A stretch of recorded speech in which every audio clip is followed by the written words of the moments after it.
Hello అండి, అందరూ ఎలాగున్నారు? Good morning. పొద్దున్నైతే మీకు ఒక మంచి వైబ్రేషన్ గల చెట్టుతో అయితే మీ ముందరకు వచ్చేసానండి. అదేనండి, ఇది స్వీట్ కార్న్ ప్లాంట్ అయితే కాదు, వైజయంతి మాల. అందరికి ఇష్టమైన భక్తునికి, భగవంతునికి అట్లాగే పిల్లలకి, మనకి ఇది ఎక్కడ ఏ గార్డెన్లో ఉన్నా కూడా మనుషులు పచ్చగా ఉంటారు, గార్డెన్ పచ్చగా ఉంటుంది అని ఒక నమ్మకం అండి.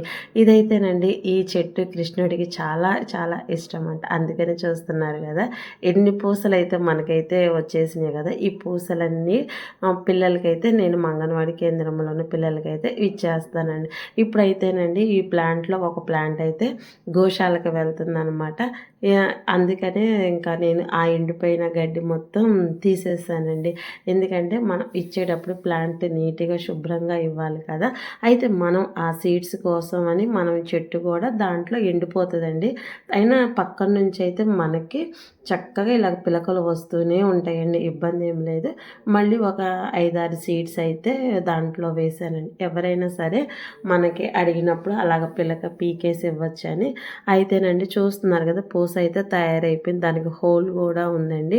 ఆ హోల్లో థ్రెడ్ ఎక్కించుకొని మనం కట్టుకోవడమేనమాట, చేతికి కానీ పిల్లలకి కానీ. అయితే ఈ పూసలన్నీ అండి మా అంగన్వాడీ కేంద్రంలో ఉన్న పిల్లలకైతే ఇస్తానని చెప్పానన్నమాట. తల్లులు అడుగుతూ ఉన్నారు. అయితేనండి ఈ పూసలు రెడీ అవ్వడానికి కూడా ఎంతో కేర్గా, ఎంతో జాగ్రత్త తీసుకోవాలన్నమాట. అయితే ఇక చెట్టులో కూడా చూస్తున్నారు కదా, ఒక 4-5 అయితే పిలకలు కూడా వచ్చేసినాయండి.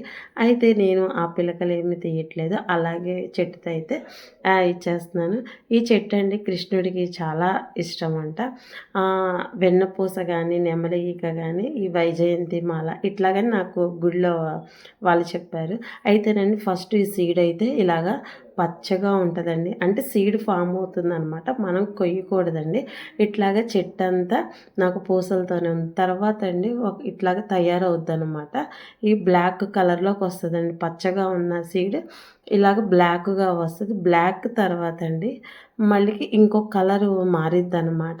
అదిగోండి బూడిద కలర్, యాష్ కలర్లో ఉంటుంది. అప్పుడు మనకి సీడ్ ఫామ్ అయినట్టు అనమాట. ఆ కాడ ఎండిపోయినప్పుడే మనము పూస అనేది మనం తీయాలండి. అప్పటి వరకు చెట్టుకే ఉంచాలన్నమాట. అయితే ఈ విధంగా అండి నేను పూసలన్నీ తీసేసిన తర్వాత ఇంకా చెట్టు నిండా పూసలు అయితే రెడీగా ఇంకా ఉన్నాయండి. దగ్గరగా చాలా పూసలు ఉన్నాయన్నమాట. అయితేనండి దీనికి కేర్ అనేది ఏమీ లేదండి. అన్ని మొక్కలతో పాటే లిక్విడ్స్ అవి ఇస్తూ ఉంటాను. ఎండ కూడా ఎక్కువ ఏం అవసరం లేదండి. మధ్యాహ్నం వరకు తగిలే చోట అయితే ఉంచానన్నమాట. ఇలా చక్కగా మనం ప్రతి ఒక్కరూ మన గార్డెన్లో ఇట్లాంటి మొక్కని పెంచుకోవచ్చండి.